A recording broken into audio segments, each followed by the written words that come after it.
Fire escape engineers inspect the summary video. We're here in Belmont. We have two fire escapes that look exactly like this. The biggest issue is fire escapes must be structurally sound, must be kept painted. And this fire escape definitely needs a paint job. Hasn't seen a paint job in a while. So minimally you don't have to pass the pre-load test examination. It needs to have the paint done. So let's start out with some of the issues. We have Inspector Cunha here, who performed the examination on both of these fire escapes, has gone up taking photographs. Starting on the ladder, all original hardware, Mr. Cunha? No, they've been replaced with rounds, but they put the bolts here. They're way too short. They're not catching enough thread. Okay, so change the bolts out. Change these bolts out. Okay. Change the bolts supporting into the building because those are the original square head bolts. So reinforce them or load test them, right? Right. Change them out to avoid the load test? And all through the ladder. Yeah, the ladder is a welded ladder. Yes. So we have an issue in that all these welded connections. Normally every ladder on a fire escape, so we need to discuss this, is a pre-existing non-conforming issue. But anytime a ladder is welded on the inside instead of punched through, we have to verify those welds. So that's one of our concerns. Yes. Okay. On the whole ladder is a welded ladder, but incorrectly done. But it is pre-existing non-conforming. It's been here for many years, so yes, that's an issue. Okay. Going up there to the fire escape itself. Photographs all the way up to the top. Yeah. The railings are not attached to the back of the building. They're just free flowing. Okay. On the sides, on the back. All right. And when they join in together, yeah, they're welded at the corners.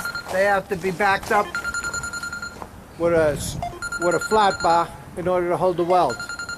Yeah. But all the bolts have been changed up there. They're all the 6-point heads. They're not the squares. They've been changed. Definitely needs a very good paint job because the rust is starting to show like crazy. Yeah, well, you got lead paint issues. Yes. So all the bolts on the railings, are those pre-existing? Are they squares or hex heads, as the photographs will show? They've been replaced. Okay. Any rust in the connections? Yes, up the top, and one of the railings is bent over there where it's seeping water and creating rust jacket a little bit. So where they tie back to the building, they're not, so we need to create a bracket back there. Yes, right by the window. And the legs to the ground, to the roof, are those on sleepers or? They're on a sleeper there with a true bolt in through the building. Right, and how are they sitting on the roof? Pretty good? Just sitting on the roof, beautiful. Any pressure treated wood up there or anything? No. Okay. Which should have a nice flat piece of pressure treated wood to hold it in place better. Right. And the last thing is that this is down to the ground. This should be complete to the ground, so we need to discuss this as a pre-existing non-conforming and ask the city whether or not they want to leave this the way it is. Okay? So let's go look at the other one, Fire escape engineers inspect the summary video.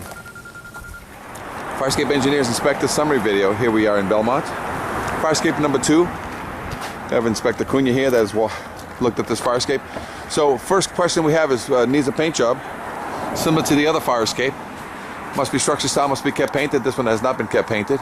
Any structural issues up there that you've noticed, or are they the same structural issues as the other ones? Same as the other ones, and this one's attached to the building. Okay. In the back for the Now we do have a roof issue. It comes down. Yes. The ladder looks like the other one. It's a welded ladder, not a punch-through ladder. Yes, sir.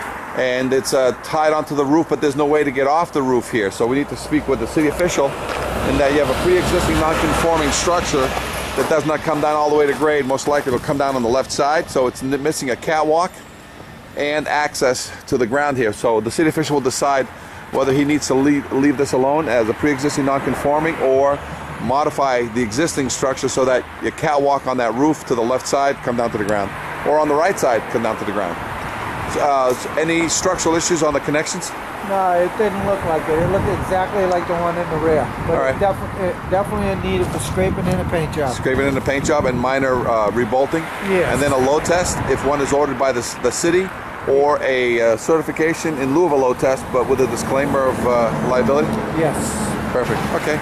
So this will be the second fire escape inspection for what's 132? 132 Lexington Street, Belmont. Perfect. Fire escape engineers inspect the summary video, 866-649-0333.